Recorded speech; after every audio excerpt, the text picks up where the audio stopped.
ஒரே ஒரு ஊரில் ஒரு அம்மா இருந்தாங்க. அந்த அம்மாவுக்கு ஒரே ஒரு பிள்ளையாண்டான்.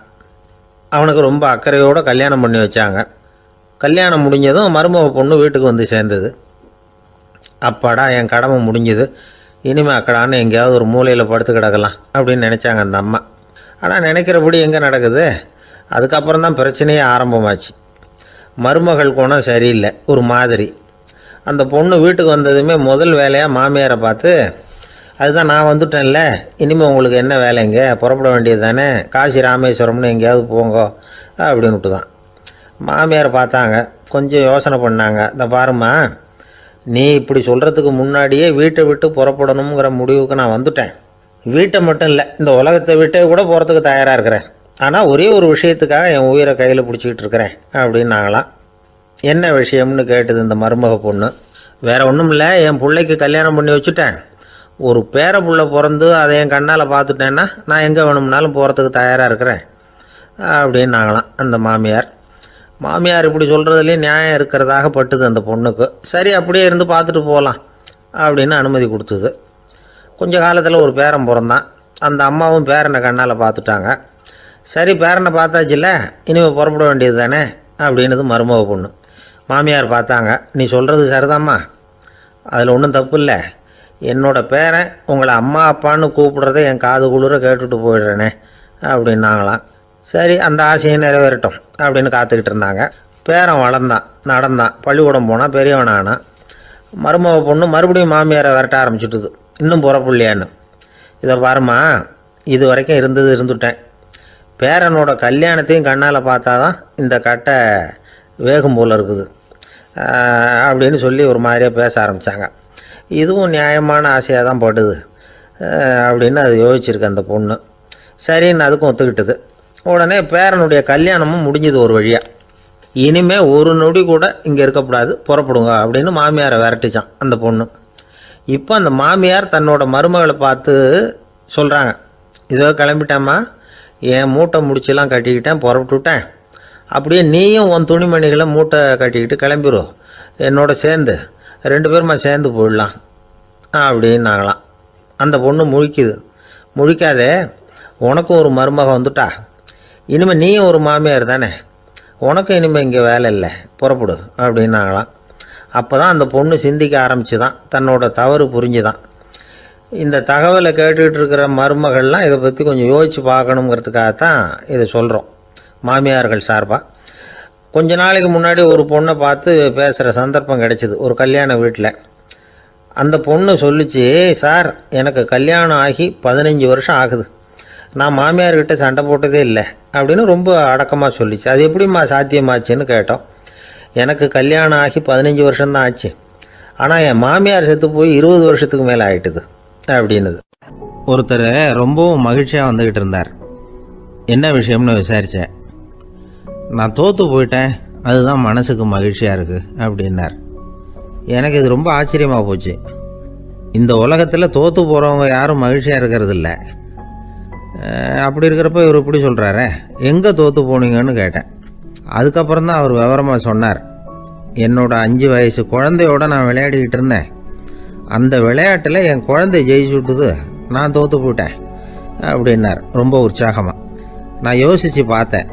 அதாவது நாம் சின்ன குழந்தையாக இருக்கிறப்போ எந்த விளையாட்டில் கலந்துக்கிட்டாலும் அதில் நாம் தான் ஜெயிக்கணும்னு ஒரு வெறி நமக்குள்ளே இருக்கும். நம்மளை எதிர்த்து விளையாடுறவர் நல்லவரா கெட்டவரா, பெரியவரா சின்னவரா அப்படிங்கிறதெல்லாம் முக்கியம் கிடையாது. அவர் தோற்று போகணும், நாம் ஜெயிக்கணும், அதுதான் முக்கியம். எதிரியை சந்தோஷப்படுத்த விளையாடுகிற கலை அப்போ நமக்கு தெரியறதில்ல.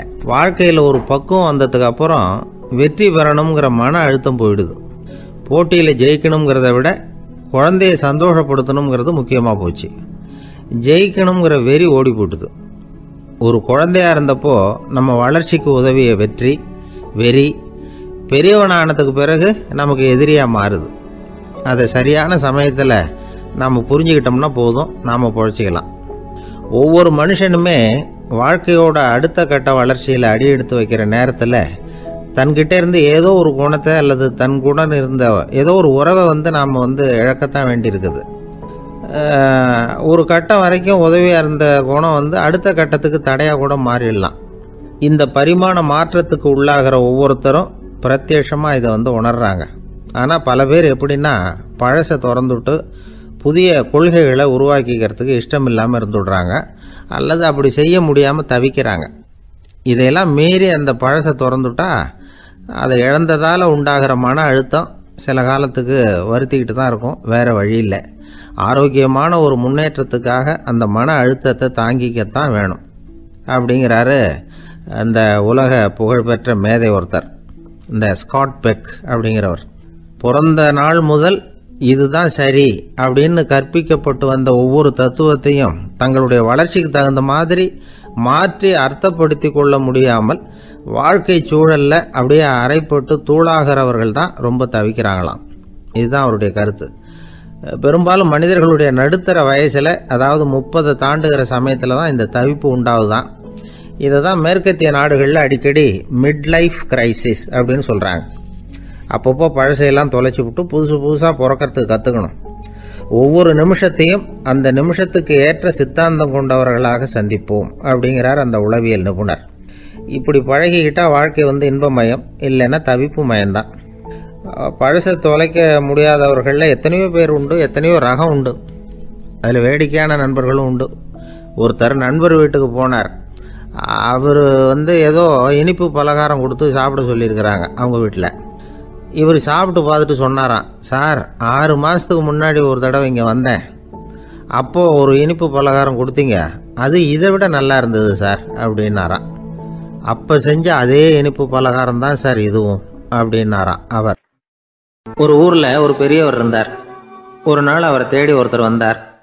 ஐயா, நான் கடவுளை பரிபூர்ணமாக நம்புகிறேன் அப்படின்னார். சரி, அந்த நம்பிக்கை உனக்கு எப்படி வந்ததுன்னு கேட்டார் இவர். அவர் சொல்ல ஆரம்பித்தார், ஐயா, எனக்கு கல்யாணம் ஆகி 10 வருஷம் ஆச்சு, ஆனாலும் குழந்தை பாக்கியம் இல்லை. அதுக்கு என்ன காரணமாக இருக்கும்னு நான் யோசனை பண்ணிகிட்டு இருந்தப்போ நண்பர் ஒருத்தர் ஒரு ஆலோசனை சொன்னார். உனக்கு மதப்பற்று இல்லை, எந்த கடவுளையுமே நம்ப மாட்டேங்கிற, அதுதான் காரணம். கடவுளை நம்பு, உனக்கு குழந்தை பாக்கியம் கிடைக்கும் அப்படின்னார். அவர் அப்படி சொன்னாரே தவிர எனக்கு சந்தேகம்தான். இருந்தாலும் அவர் சொன்னபடியும் நடந்து தான் பார்ப்போமே அப்படின்னு முடிவு பண்ணேன். கடவுளை நம்ப ஆரம்பித்தேன். அந்த வருஷமே அழகான ஆண் குழந்தை பிறந்தது. எல்லாம் இறைவன் அருள் அப்படின்னார். இவர் இப்படி சொன்னதை கேட்டதும் அந்த பெரியவர் சொன்னார், நீ சொல்கிறதெல்லாம் சரிதான், இருந்தாலும் இந்த காலத்தில் எந்த ஒரு காரியமாக இருந்தாலும் அதை சோதனை செஞ்சு பார்த்துட்டு தான் ஒரு முடிவுக்கு சேர முடியும். அறிவுபூர்வமான முடிவு அதுவாக தான் இருக்கும். அறிவியல் சோதனைகள் அப்படித்தான். ஒரு குறிப்பிட்ட விஷயத்தை பற்றி எத்தனை தடவை சோதனை பண்ணாலும் ஒரே முடிவு தான் கிடைக்கணும், அதுதான் சரியாக இருக்கும். அதனால் இப்போ மறுபடியும் ஒரு சோதனைன்னார். என்ன செய்யணும் அப்படின்னு கேட்டார் இவர். கடவுள்கிட்ட ஒரு பெண் குழந்தை வேணும்னு கேளு. முதல்ல ஆண் குழந்தையை கொடுத்தது மாதிரியே இப்போ ஒரு பெண் குழந்தையையும் கொடுக்குறாரா பார்க்கலாம் அப்படின்னார். சரின்னு சொல்லி இவர் அதே மாதிரி முயற்சி பண்ணினார். அதுக்கப்புறம் அவர் இந்த பெரியவர்கிட்ட வரவே இல்லை. கொஞ்ச காலம் கழித்து இவரே அவரை தேடிக்கிட்டு போய் கதவை தட்டினார். அவர் கதவை திறந்தார். என்ன ஆச்சு, கடவுள் கண் திறந்தாரா அப்படின்னு கேட்டார். அவர், அந்த சமாச்சாரம்லாம் நமக்கு வேணாம் சார், முதல் தடவை அது ஏதோ தற்செயலாக ஏற்பட்ட ஒரு சாதகம். இப்போ நீங்கள் 2வது தடவை சொன்ன பிறகு தினமும் கடவுளை வேண்டிக்கிட்டு தான் இருக்கிறேன், ஒன்றும் நடக்கலை அப்படின்னார் ரொம்ப விரக்தியாக. ஒரே ஒரு தோல்வியில் உங்கள் நம்பிக்கையெல்லாம் பறந்து போயிடுது பார்த்தீங்களா அப்படின்னார் அந்த பெரியவர்.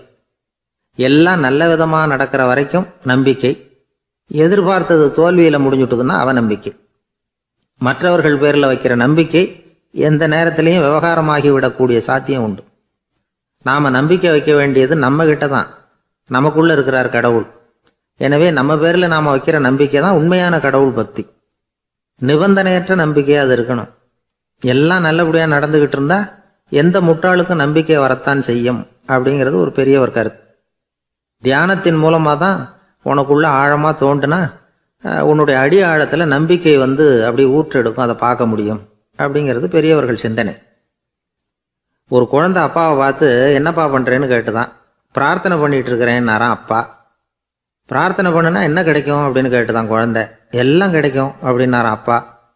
நீ வச்சிருக்கிறிய பேனா அது கூட கிடைக்குமான்னு கேட்டுதான் குழந்தை. கிடைக்குமேன்னு இருக்கார்.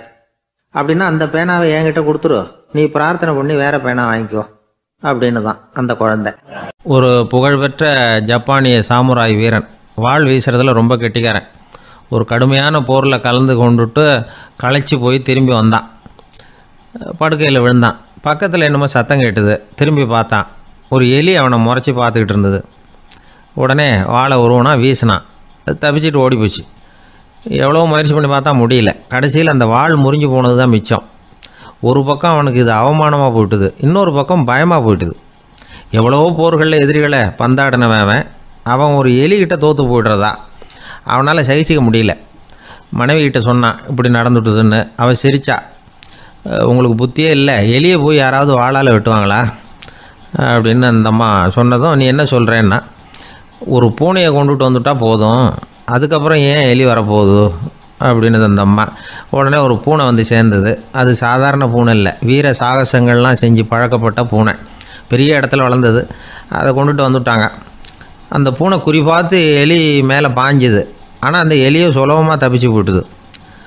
அடுத்தபடியாகவும் பாயறதுக்கு முயற்சி பண்ணிச்சு அந்த பூனை. ஆனால் அந்த எலியோ ரொம்ப தந்திரமாக திடீர்னு அந்த பூனையின் முகத்துக்கு நேராக பாஞ்சுது. அவ்வளவுதான். அந்த பூனை பயந்து போய் ஒரே தாவி ஜன்னல் வழியாக வெளியில் ஓடி போச்சு. அந்த வீரனுக்கு இது ஒரு பெரிய அதிர்ச்சியாக இருந்தது. அடுத்தபடியாக யோசனை பண்ணான். ராஜா வளர்த்துக்கிட்டு இருந்த அரண்மனை பூனையை ஒரு நாள் இரவலாக கேட்டு வாங்கிட்டு வந்தான். ஊர் உலகம்லாம் பேர் வாங்கின பூனை இது. அந்த பூனையாலும் அந்த எலியை ஒன்றும் செய்ய முடியல.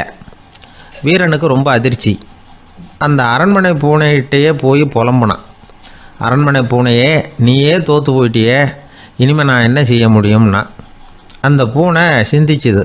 அப்புறம் சொல்லிச்சு, இந்த காரியத்துக்கு இந்த மேல்மட்ட விவகாரம்லாம் சரிப்பட்டு வராது. சாதாரண வீட்டு பூனை கிடச்சிதுன்னா அதை கொண்டுகிட்டு வந்து விட்டுப்பார் அப்படின்னுது. சாதாரண பூனையால் என்ன செஞ்சிட முடியும்னா இவன் நம்பிக்கை இல்லாமல். இப்போது அந்த அரண்மனை பூனை சொல்லிச்சு, பெரிய வீட்டு பூனையெல்லாம் நல்லா சாப்பிட்டு தூங்கி பழக்கப்பட்டிருக்கோம். அதுக்கெல்லாம் ராஜதந்திரம் தெரியும், ஆனால் எலி பிடிக்க தெரியாது. அதுக்கான வளர்ப்பும் இல்லை, பயிற்சியும் இல்லை.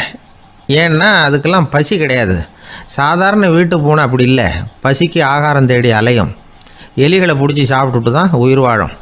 அதனால் அதுகளுக்கு எலியை பிடிக்கிற எல்லா உத்திகளும் தெரியும், எங்களுக்கு தெரியாது அப்படின்னுது. அது சரியே, அதுவும் பூனை தான், நீயும் பூனை தான், அதால் முடிகிற காரியம் ஏன் உன்னால் முடியல அப்படின்னு கேட்டான் இவன். இதுக்கு அந்த பூனை சொல்லிச்சு, இதே கேள்வியை நானும் கேட்டேன், உன்னுடைய தந்திர முறை என்னன்னு கேட்டேன். அதுக்கு பதில் சொல்லாமல் படுத்து தூங்கி போச்சு. அதை மறுபடியும் எழுப்பி கேட்டேன், அதுக்கு கோவம் வந்துட்டுது. இதில் என்ன தந்திர முறை வேண்டியிருக்கு? நான் ஒரு பூனை, அவ்வளவுதான்.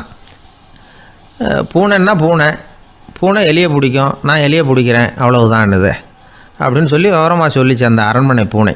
உடனே ஒரு சாதாரண பூனையை கொண்டுட்டு வந்துட்டாங்க. கொண்டாந்து விட்டால் அது பார்க்குறதுக்கு ரொம்ப சாதாரணமாக தெரிஞ்சுது.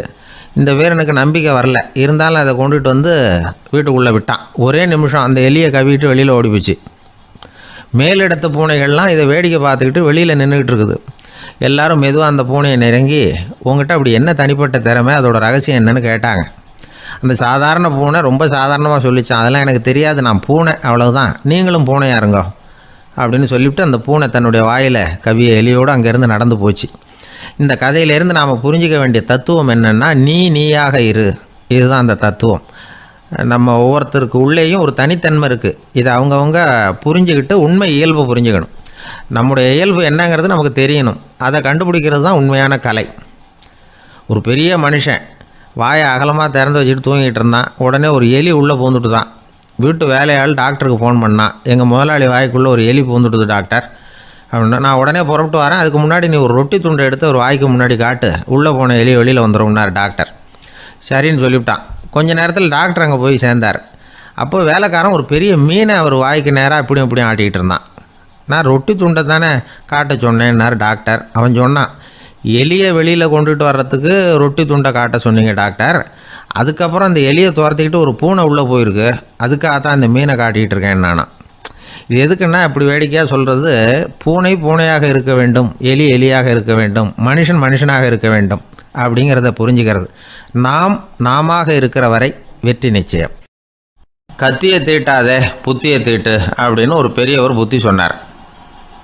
அதை கேட்ட ஒரு இளைஞன், அது எப்படி பெரியவரை புத்தியை தீட்டுறது? கத்தியை தீட்டுன்னு சொன்னால் ஒரு கருங்கல்லில் கத்தியை தேய்க்கலாம், புத்தியை தீட்டுன்னு சொன்னால் எப்படி தலையை கொண்டுட்டு போய் தரையில் தேய்ச்சிக்கிட்டு இருக்க முடியுமா அப்படின்னா. அந்த பெரியவர் உடனே புரிஞ்சுக்கிட்டார், இந்த இளைஞனுக்கு புத்தி கூர்மை கம்மி அப்படிங்கிறத புரிஞ்சுக்கிட்டார். அது சரி, அறிவுக்கும் புத்திசாலித்தனத்துக்கும் என்ன வித்தியாசம்? இது ஒரு முக்கியமான கேள்வி. அறிவுன்னா என்ன, புத்திசாலித்தனம்னா என்ன? இதே கேள்வியை சாக்ரட்டிஸ் கிட்ட அவருடைய சீடன் ஒருத்தன் கேட்டானான். ஐயா, அறிவுக்கும் புத்திசாலித்தனத்துக்கும் என்னங்க வித்தியாசம் அப்படின்னு கேட்டிருக்கான். சாக்ரட்டிஸ் நிமிர்ந்து பார்த்துருக்கிறார் அந்த சீடனை. அதுக்கப்புறம் சொன்னாராம், நான் சொல்கிறேன் உன்னுடைய கேள்விக்கு பதில், ஆனால் அதுக்கு முன்னாடி நீ ஒரு காரியம் பண்ணணும்னாரான். என்னங்க செய்யணும் சொல்லுங்கன்றிருக்கான். அதோ பாரு, ஒரு பெரியவர் உட்காந்துருக்கிறாரு, அவர்கிட்ட போ, இங்கேருந்து பக்கத்தில் இருக்கிற அந்த கிராமத்துக்கு போய் சேர எவ்வளவு நேரம் ஆகும் அப்படின்னு கேட்டுட்டு வா அப்படி சொன்னார் சாக்ரட்டிஸ்.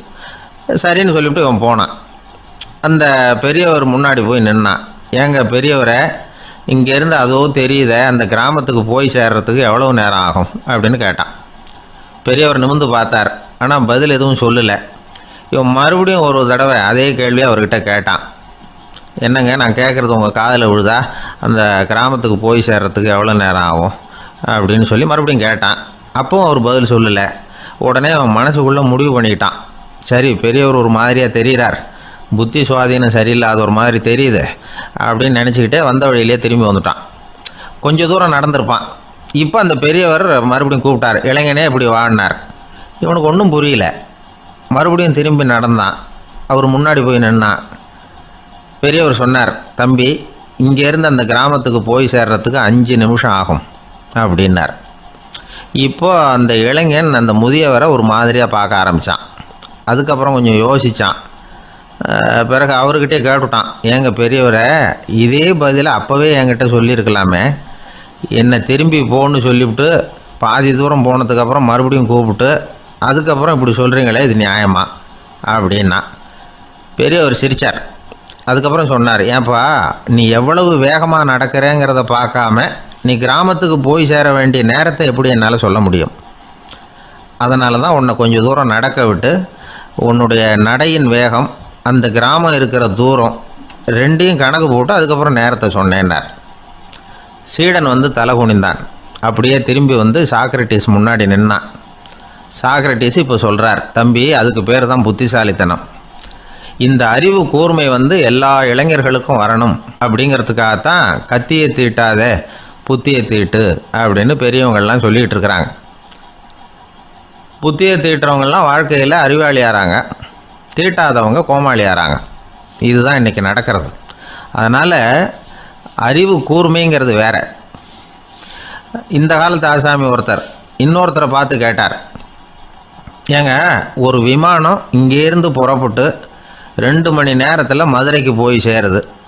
நல்லா கவனிங்க, ஒரு விமானம் இங்கேருந்து புறப்பட்டு 2 மணி நேரத்தில் மதுரைக்கு போய் சேருது அப்படின்னா என்னோடய வயசு என்னன்னு கேட்டார். இவர் கேட்குறதுல ஏதாவது அர்த்தம் இருக்கா? அதாவது இங்கேருந்து புறப்பட்டு 2 மணி நேரம் ஆகுது மதுரைக்கு போகிறதுக்கு, அப்படின்னா என் வயசு என்னன்னு கேட்குறாரு. இதை கேட்ட உடனே அவர் பதில் சொன்னார், அப்படின்னா உங்களோட வயசு 20 அப்படின்னார். எப்படிங்க அவ்வளவு கரெக்டாக சொன்னீங்க அப்படின்னு கேட்டார். வேறு ஒன்றும் இல்லை, எங்கள் பக்கத்து வீட்டில் ஒரு முழு பைத்தியம் இருக்குது, அதோட வயசு 40, அப்படின்னா உன் வயசு 20 தான் இருக்கணும் அப்படின்னார். அரை பைத்தியம்னு முடிவு பண்ணிக்கிட்டார். அதனால் வாழ்க்கையில் அறிவு கூர்மைங்கிறது ரொம்ப அவசியம். அந்த புத்திசாலித்தனம் இருக்கிறவங்க வாழ்க்கையில் வெற்றி பெறுவது நிச்சயம். ஒருத்தர் மனசில் நிம்மதி இல்லாமல் உட்காந்துருந்தார். என்ன சார் விஷயம் அப்படின்னு விசாரித்தேன். அகலக்கால் வச்சுட்டேன், அதுதான் அவதிப்படுறேன்னார். விவரமாக சொல்லுங்கன்னு. வீடு கட்டணும்னு ஆரம்பித்தேன், வேலை பாதியிலேயே நிற்கிது, கையில் பணம் இல்லை அப்படின்னார். இது மாதிரி ஆசாமிகள் பல பேரை நீங்கள் பார்த்துருக்கலாம். இவங்கெல்லாம் சுலபமாக மன அழுத்தத்துக்கு ஆளாயிடுறாங்க. மன உளைச்சல், அதாவது ஸ்ட்ரெஸ் அப்படின்னு சொல்கிறோமே, அதுக்கு அடிப்படையான சில காரணங்கள் உண்டு. அதாவது மிகையாக திட்டமிடுதல் அப்படிங்கிறதும் ஒரு முக்கியமான காரணம். நடைமுறை சாத்தியம் என்னங்கிறத மனசில் வச்சுக்கிட்டு எந்த திட்டத்தையும் தீட்டணும், அப்போ தான் அது சரியாக வரும். 2வது காரணம் என்ன தெரியுமா? ஒரே நேரத்தில் பல்வேறு செயல்களில் ஈடுபடுறது. தொலைபேசியில் பேசிக்கிட்டே கையில் இருக்கிற கடிதத்தை படிச்சுக்கிட்டே எதிரில் உட்காந்துக்கிட்டு இருக்கிறவருக்கும் அப்பப்போ பதில் சொல்லிக்கிட்டு மனசில் பல்வேறு சிந்தனைகளை அப்படியே ஓட விட்டுக்கிட்டு இருக்கிறது, இதுவும் மன அழுத்தத்தை உண்டாக்குது. 3வது காரணம், எதுலேயும் வெற்றி மட்டும் எதிர்பார்க்குற ஒருதலைப்பட்சமான ஆர்வம். நாம் தொட்டதெல்லாம் வெற்றியாகவே முடியணும் அப்படின்னு எதிர்பார்க்குறவங்க ஏதாவது ஒன்றில் தோல்வியை கண்டால் தோண்டு போயிடுறாங்க. எப்படியும் முடியலாம்ங்கிற எண்ணம் ஏற்கனவே நமக்குள்ளே இருந்துட்டுதுன்னா அந்த அவஸ்தை வராது. அதனால் அதுவும் நம்ம வளர்த்து கொள்ள வேண்டிய ஒரு குணம். மன உளைச்சல் ஏற்படுறதுக்கு இன்னொரு காரணம் எதையும் வேகமாக செஞ்சுடணும் அப்படிங்கிற துடிப்பு. அந்த துடிப்பே மனசை அழுத்த ஆரம்பிச்சிடும். எந்த ஒரு காரியத்திலையும் தாமதமோ இடையூறோ ஏற்பட்டால் அதை பொறுத்துக்கிற மனப்போக்கம் வேணும். அது இல்லாதவங்க அழுத்தத்துக்கு ஆளாயிடுறாங்க. சில பேர் வேலைன்னு எந்த நேரம் பார்த்தாலும் வேலையே கதின்னு கிடப்பாங்க. பொழுதுபோக்குக்கோ உடற்பயிற்சிக்கோ குடும்பத்தில் உள்ளவங்க அல்லது நண்பர்கள் கூட கலந்துரையாடவோ கொஞ்சம் கூட நேரம் ஒதுக்க மாட்டாங்க. இந்த சுபாவம் மன அழுத்தத்தை உண்டு பண்ணும். இதையெல்லாம் புரிஞ்சுக்கிட்டு அதிலிருந்து விடுபடுறது எப்படின்னு யோசிக்கணும். வல்லுநர்கள் இது தொடர்பாக சில யோசனைகளை சொல்லி வச்சிருக்கிறாங்க. அது என்னென்னா, வாழ்க்கைங்கிறது பிரச்சனைகளால் பின்னப்பட்ட ஒன்று.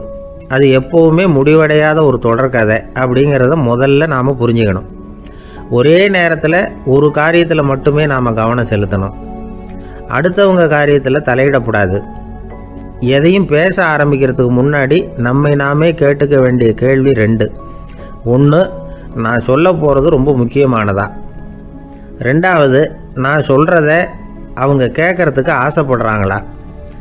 நான் பேசுகிறதுக்கு அது சரியான நேரம் தானா? இதை யோசித்து பார்த்ததுக்கப்புறம் எதையும் பேச ஆரம்பிக்கணும். முடிஞ்ச அளவுக்கு வளைந்து போகிற சுபாவத்தை வளர்த்துக்கணும். நம்ம நேரம் விலை மதிப்பு இல்லாதது. அதை வீணாக்கக்கூடாது. சிரிக்க தெரியலனாலும் பரவாயில்ல, முகத்தில் கொஞ்சம் புன்முறுவலாவது காட்டணும். இதெல்லாம் ரொம்ப முக்கியம். அடுத்தவங்க ஏதாவது செஞ்சால் உடனே நன்றி சொல்ல மறக்கக்கூடாது. தினமும் கொஞ்சம் நேரத்தை தனிமையில் செலவு பண்ணணும். மன உளைச்சலிருந்து விடுபடுறதுக்கு 3 முக்கிய வழிகள் சொல்கிறாங்க. அதை சுருக்கமாக ரெட் அப்படின்னு சொல்கிறாங்க. RED ஆங்கில எழுத்தில். அந்த முதல் எழுத்து R, அது என்னென்னா ரிலாக்ஸேஷன், அதாவது இடை ஓய்வு. 2வது E எக்ஸர்சைஸ், உடற்பயிற்சி. 3வது டயட், திட்டமிட்ட உணவு முறை. அதனால் தியானம், மூச்சு பயிற்சி இதெல்லாம் இந்த இடை ஓய்வுக்கு வழிகள். எந்த வேலையையும் தொடர்ந்து செய்யக்கூடாது. எல்லார்கிட்டையும் கலகலப்பாக பழகணும். மாதத்துக்கு ஒரு நாளாவது குடும்பத்தோடு வெளியில் போயிட்டு வரணும். சுலபமான உடற்பயிற்சிகளை செய்யலாம். உடற்பயிற்சிங்கிறது நமக்காக நாம் செய்கிற ஒரு நீண்டகால முதலீடு அப்படின்னு சொல்லுவாங்க. அதாவது லாங் டேர்ம் இன்வெஸ்ட்மெண்ட்டாக. அளவோடு சாப்பிட்ணும், மெதுவாக சாப்பிட்ணும். இதெல்லாம் கொஞ்சம் மனசில் வச்சுக்கிட்டு நடந்துக்கிட்டால் மகிழ்ச்சியாக வாழலாம். சில பேர் சாப்பாட்டு விஷயத்தில் ரொம்ப அக்கறை எடுத்துக்கிறது உண்டு. ஒரு குண்டு ஆசாமி சாப்பிட உக்காந்தார். முதல்ல ஒரு மாத்திரை சாப்பிட்டார். எதுக்குன்னு கேட்டோம். பசி எடுக்கிறதுக்குன்னார். சாப்பிட்டு முடித்தார். பிறகு மறுபடியும் ஒரு மாத்திரை சாப்பிட்டார். இது எதுக்குன்னு கேட்டோம். சாப்பிட்டது ஜீரணமாகறதுக்கு அப்படின்னார். அம்மாக்காரங்களுக்கு அடிக்கடி ஏற்படுற கவலை ஒன்று உண்டு. அதாவது குழந்தை சரியாக சாப்பிட மாட்டேங்குதே அப்படிங்கிற கவலை. இவங்கெல்லாம் ஒரு விஷயத்தை நல்லா புரிஞ்சுக்கணும். குழந்தைகள்ங்கிறவங்க பெரியவங்க மாதிரி இல்லை. அவங்க கடிகாரத்தில் மணியை பார்த்துட்டு சாப்பிட்றதுக்கு உட்கார்ற ரகம் கிடையாது. பசிச்சா சாப்பிடுவாங்க, இல்லைன்னா விளையாடுவாங்க அல்லது தூங்குவாங்க. அது புரியாமல் அவங்கள கட்டாயப்படுத்தி அல்லது மிரட்டி சாப்பிட வைக்கிறது ரொம்ப தப்பு. ஒரு 8 மாத குழந்தைக்கு 3 மணி நேரத்துக்கு ஒரு தடவை பசிக்கும். அந்த நேரம் பார்த்து சாப்பாடு கொடுத்தா அடம் பண்ணாமல் அது பாட்டுக்கு சாப்பிட்றோம். அதே குழந்தைக்கு 1 வயசு ஆகிறப்போ 4 மணி நேரத்துக்கு ஒரு தடவை பசிக்கும். இந்த வயசில் இயற்கையாகவே பசி குறைஞ்சிருக்கும். அது புரியாமல் என் குழந்தை முன்னாடி மாதிரி இப்போ சரியாக சாப்பிட மாட்டேங்கிறான் அப்படின்னு சில பேர் டாக்டர்கிட்ட போய் சொல்லிக்கிட்டு இருப்பாங்க. இன்னொரு விஷயம், ஒரு குழந்தைக்கு வயசு அதிகமாகிற வேகத்துக்கு உடம்பு எடையும் அதிகமாகிக்கிட்டே போகாது. உடம்பு எடை அதிகமாகிற வேகம் குறைஞ்சிக்கிட்டே வரும். 6 மாத குழந்தைக்கு ஒரு வாரத்தில் 150 கிராம் எடை கூடும். ஒரு வயசில் வாரத்துக்கு 71 கிராம் எடை கூடும். இது புரியாமல் அதிகமாக சாப்பாட்டை கொடுத்து குழந்தைய கஷ்டப்படுத்தக்கூடாது. ஏன்னா அளவுக்கு மீறின உணவு அஜீரணத்தை உண்டு பண்ணிவிடும். குழந்தைக்கு ஒரு தட்டில் கொஞ்சமாக ஆகாரத்தை வச்சு கொண்டுகிட்டு போய் கொடுக்கணும். மலை மாதிரி குவிச்சு வச்சா அதை பார்த்ததுமே பசி அடங்கி போயிடும். அடித்து மிரட்டி பயமுறுத்தி குழந்தைய சாப்பிட வைக்கிற பழக்கம் இருக்குது பாருங்கள். அதுக்கு ஃபுட் ஃபோர்ஸிங் அப்படின்னு பேர். இப்படி பண்ணுனா குழந்தைக்கு சாப்பாட்டில் விருப்பம் குறைஞ்சிரும். அதை கண்டாவே வெறுக்க ஆரம்பிச்சிடும். அது மாதிரி உளம் சார்ந்த பசி குறைவு, சைக்கோஜெனிக் அனோரெக்சியா, அது ஏற்படுமா. சாப்பாடுங்கிறதே ஒரு தண்டனை மாதிரி தோணும். குழந்தைகளுக்கு பிடிச்ச மாதிரியான ஆகாரத்தை கொடுக்கணும். சத்து அதிகம் இருக்குங்கிறதுக்காக அதுக்கு பிடிக்காத ஆகாரத்தை கொடுத்து கட்டாயப்படுத்தக்கூடாது. குழந்தைகளுக்கு 2 வயசு ஆகிறப்போ இயற்கையாகவே எதிர்மறை குணம் உண்டாகும். அதாவது அந்த எதிர்மறையாக பேசுறது. இது மாதிரி சமயங்களில் நாம் என்ன சொல்கிறோமோ அதுக்கு நேர்மாறாக நடந்துக்கும். ஏட்டிக்கு போட்டி. சாப்பிட சொன்னால் விளையாட போகும், விளையாட சொன்னால் சாப்பாடு கேட்கும். இதை புரிஞ்சுக்கிட்டு நடந்துக்கணும். குழந்தை சொன்ன பேச்சை கேட்கலேன்னு கோவப்படக்கூடாது. குழந்தை வளர வளர பிடிவாத குணம் வர்றது சகஜம். கேட்டதை வாங்கி கொடுத்தா தான் சாப்பிடுவேன் அப்படின்னு பிடிவாதம் பண்ணணும். வாங்கி கொடுத்து விடுறது தான் உத்தமம். நீங்களும் அதுக்கிட்ட பிடிவாதம் பண்ணிகிட்டு இருக்கக்கூடாது. ஏன்னா கேட்டது கிடைக்கலையேங்கிற ஏமாற்றம் கூட குழந்தையோட பசியை குறைச்சிரும். கேட்டது கிடைச்சிட்டா பசி அதிகமாகும். கொடுத்ததை மளமளன்னு சாப்பிட்றோம். குழந்தைகளுக்கு கண்ட நேரத்தில் சாப்பிட்றதுக்கு எதையாவது வாங்கி கொடுத்துக்கிட்டு இருந்தால் சாப்பாட்டு நேரத்தில் சாப்பிடாம அடம் பண்ண ஆரம்பிச்சிடும். பள்ளிக்கூடம் போகிற பிள்ளைங்க காலை உணவை சரியாக சாப்பிட மாட்டாங்க. அச்சம், அவசரம், பரபரப்பு இதெல்லாம் தான் காரணம். பள்ளிக்கு புறப்படுறதுக்கு ஒரு 3/4 மணி நேரத்துக்கு முன்னாடியே சாப்பாடு போட்டுருங்க, அது சரியாக போடும். படிக்கிற குழந்தைகள் உடல் சோர்வு, மனச்சோர்வு இது காரணமாக கூட சாப்பிட மறுக்கிறது உண்டு. இப்போ உதாரணமாக சாயந்தரம் விளையாடி விட்டு வீட்டுக்கு வந்ததும் சாப்பிட சொன்னால் வேணாம்பாங்க. இது உடல் சோர்வு. ரொம்ப நேரம் வீட்டு பாடங்களை செஞ்சு முடித்த கையோடு சாப்பிட சொன்னாலும் அவங்களால சரியாக சாப்பிட முடியாது. இது உளச்சோர்வு, அதாவது மனச்சோர்வு. இதை தவிர குழந்தைகளுக்கு உடல்நல குறைவு ஏற்பட்டால் கூட சாப்பிட மறுக்கிறது உண்டு. சில மருந்து மாத்திரைகள் கூட பசியை குறைச்சிரும். அதனால் சரியாக தெரிஞ்சுக்கிட்டு குழந்தைகளை சாப்பிட வைக்கணும். அது புரியாமல் கையில் சாப்பாட்டு தட்டை வச்சுக்கிட்டு குழந்தைகளை விரட்டிக்கிட்டு அலையக்கூடாது. ஒரு சின்ன பையன் சொன்னான், எங்கள் அம்மா சாப்பாடு போடுறது தெரிஞ்சால் நான் உடனே வீட்டை விட்டு வெளியில் ஓடி போடுவேன் அப்படின்னா. ஏன் அப்படி பண்ணுறேன்னு கேட்டோம். எங்கள் அப்பா கூட அது மாதிரி தான் சார் பண்ணுவார் அப்படிங்கிறான். ஒரு நண்பர்கிட்ட பேசிக்கிட்டு இருந்தேன். அவருடைய உறவினர் ஒருத்தர் ஒரு நேர்முக தேர்வுக்கு போயிருந்தாராம், இன்டர்வியூக்கு. ரொம்பவும் பொறுப்பாகவும் கவனமாகவும் செயல்பட வேண்டிய பதவிக்கான நேர்காணல் அது. இவர் எழுத்து தேர்வில் ஏராளமான மதிப்பெண்கள் வாங்கிவிட்டார். அதனால அதை பற்றி கவலை இல்லை. இப்போ நேர்முக தேர்வில் தேர்வு பெறணும். ஏராளமான சான்றிதழ்கள் வச்சிருந்தார். நேர்காணலில் கேட்கப்பட்ட எல்லா கேள்விகளுக்கும் சரியான பதில தான் சொன்னார். இருந்தாலும் பாருங்க, அந்த நேர்முக தேர்வில் அவர் தேர்ந்தெடுக்கப்படலை. என்ன காரணம் அப்படின்னு பின்னாடி விசாரிச்ச போதுதான் விவரம் தெரிஞ்சுதான். அது என்ன ஆயிருக்குதுன்னா, அந்த நேர்காணலின் போது இவர் நடந்துகிட்ட முறையில சில தவறுகள் நடந்து போச்சான். முக்கியமா 2 தவறுகள். ஒண்ணு, அவங்க ஒரு கேள்வியை கேட்டு முடிக்கிறதுக்குள்ளேயே இவர் பதில் சொல்ல ஆரம்பிச்சுட்டாராம். 2வது என்னன்னா, இவர் நாற்காலியில தாராளமா இயல்பா சாஞ்சி உட்காராம நாற்காலி முனையில உட்கார்ந்துருந்தாராம். இந்த 2 விதமான செயல்பாடுகளும் இவர் அவசரப்படுறவர், பதற்றப்படுறவர் அப்படிங்கிறதுக்கான அடையாளங்கள். அதாவது கேள்வியை கேட்டு முடிக்கிறதுக்குள்ளேயே முந்திக்கிட்டு பதில் சொல்றது. 2வது, நாற்காலியில இயல்பா தாராளமா உட்காராம நாற்காலி முனையில உட்கார்றது. பார்க்க போற வேலைக்கு அவசரம், பதற்றம் இது 2 இருக்கக்கூடாதான். அதனால மார்க் இருந்தும் சர்டிபிகேட் இருந்தும் அந்த வேலை வாய்ப்பு அவருக்கு கிடைக்கல. வேலை கொடுக்கறவங்க நம்ம கிட்ட இருந்து என்னதான் எதிர்பார்க்கறாங்க, இதை தெரிஞ்சு வச்சுக்கிறது நல்லது. முதல்ல மற்றவர்களுடன் தொடர்பு கொள்ளும் திறமை, அதாவது எபிலிட்டி டு கம்யூனிகேட். நீங்க நினைக்கிறத அழகா தொகுத்து வகைப்படுத்தி சொல்ல தெரியுதான்னு பார்ப்பாங்க. உங்க திட்டங்களை அடுத்தவங்க ஏற்றுக்கொள்ளக்கூடிய விதத்துல வெளிப்படுத்துறதுக்கு உங்களால முடியுதான்னு பார்ப்பாங்க. இதுக்கு என்ன செய்யறது? குழப்பம் இல்லாம சிந்திக்கணும், குழப்பம் இல்லாம பேசணும். 2வது விஷயம் என்னன்னா புத்திசாலித்தனம், அதாவது இன்டெலிஜென்ஸ். ஏத்துக்க போற வேலையை நல்ல விதமா செய்ய முடியுமா உங்களால, அதை எந்தெந்த வழியில செய்யலாம் அப்படிங்கிறத உங்களால தீர்மானிக்க முடியுமா, அந்த வேலைக்கான புது புது யோசனைகளை உங்களால சொல்ல முடியுமா அப்படின்னு பார்ப்பாங்க. இது இன்டெலிஜென்ஸ். 3வது தன்னம்பிக்கை, அதாவது செல்ஃப் கான்ஃபிடன்ஸ். உங்களுக்கு அது உண்டா அப்படிங்கிறத கவனிப்பாங்க. எந்த சூழ்நிலையையும் சமாளிக்கணும், எப்படிப்பட்ட மனிதர்களையும் சமாளிக்கிற தைரியம் வேணும். அடுத்தவங்களை நமக்கு சாதகமா திருப்பக்கூடிய தன்னம்பிக்கை வேணும். 4வது பொறுப்புகளை முன்வந்து ஏற்றுக்கொள்ளுதல், வில்லிங்னஸ் டு அக்செப்ட் ரெஸ்பான்சிபிலிட்டி. பொறுப்புகள்ல இருந்து நழுவி போக ஆசைப்படாம செஞ்சு முடிக்கணும். 5வது முன் வருதல், இனிஷியேட்டிவ். வேலையோட முக்கியத்துவம் உணர்ந்து அதை ஏத்துக்கிட்டு தகுந்த நடவடிக்கைகளை தயங்காம எடுக்கிறதுக்கு முன் வரணும். 6வது என்னன்னு கேட்டீங்கன்னா தலைமைத்துவம், லீடர்ஷிப். 4 பேருக்கு தலைமை தாங்கி நல்ல விதத்துல நடந்துக்க தெரியுதா.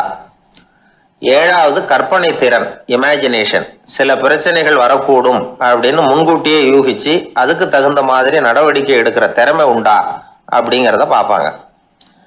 8வது என்னன்னா வளைந்து கொடுத்தல், ஃபிளெக்சிபிலிட்டி. சூழ்நிலைக்கு தகுந்த மாதிரி, மாற்றங்களுக்கு தகுந்த மாதிரி அனுசரித்து நடந்துக்கிறதுக்கு தெரியுதா அவங்களுக்கு அப்படிங்கிறத கவனிப்பாங்க. அடுத்தது திறமைகளை வெளிக்கொணரும் திறமை, இன்டர்பர்சனல் ஸ்கில்ஸ். அடுத்தவங்க கிட்ட இருக்கிற திறமையை கண்டுபிடிச்சி அதை நல்ல விதத்தில் ஊக்கப்படுத்தி பயன்படுத்த தெரியுதா அப்படின்னு பார்ப்பாங்க. 6வது சுய அறிவு, செல்ஃப் நாலேஜ். அடுத்தவங்க நம்மளை பற்றி என்ன நினைக்கிறாங்க அப்படிங்கிறத நம்மளால் புரிஞ்சுக்க முடியுதாங்கிறது முக்கியம். அடுத்தது போட்டி மனப்பான்மை, காம்படிட்டிவ்னஸ். அடுத்தவங்களை ஒப்பிட்டு பார்த்து அதை விட ஒரு படி மேலே வரணுங்கிற குணம் வேணும். இதுக்கு அடுத்தது என்னன்னா குறிக்கோளை வெல்லுதல், கோல் அச்சீவ்மெண்ட். குறிக்கோளை சவாலாக எடுத்துக்கிட்டு அதை அடையணும். அப்புறம் வேறுபட்ட திறமைகள், ஒகேஷனல் ஸ்கில்ஸ். பதவிக்கு வேண்டிய திறமைகள் தவிர மற்ற திறமைகள் எதுவும் உண்டாங்கிறது முக்கியம். நமக்கு வேலை கொடுக்கணும்னு நினைக்கிறவங்க நம்ம கிட்ட இருந்து இவ்வளவும் எதிர்பார்ப்பாங்க. அதுக்கு தகுந்த மாதிரி நம்மளை நாமே தயார்படுத்திக்கணும். எனக்கு வேண்டப்பட்ட ஒருத்தர் ஒரு இன்டர்வியூக்கு போயிட்டு வந்தார், நேர்காணலுக்கு. எப்படி இருந்தது இன்டர்வியூன்னு விசாரித்தேன். நான் போனேன். அவர் கேட்ட எல்லா கேள்விக்கும் அவர் எதிர்பார்த்தது மாதிரி எல்லா பதிலையும் சொன்னேன். கடைசியாக நான் எதிர்பார்க்காத ஒரு தகவலை அவர் சொன்னார் அப்படின்னார். என்னன்னு கேட்டேன். அவரும் என்ன மாதிரியே இன்டர்வியூக்கு வந்தவர் தானா, சும்மா என்ன கேள்வி கேட்டுக்கிட்டு உட்காந்துருந்தாராம் அப்படின்னார். அதனால ஒரு நேர்காணலுக்கு போறதுக்கு முன்னாடி என்ன எதிர்பார்க்குறாங்க அப்படிங்கிறத தெரிஞ்சுக்கிட்டு போனா வெற்றி நிச்சயம்.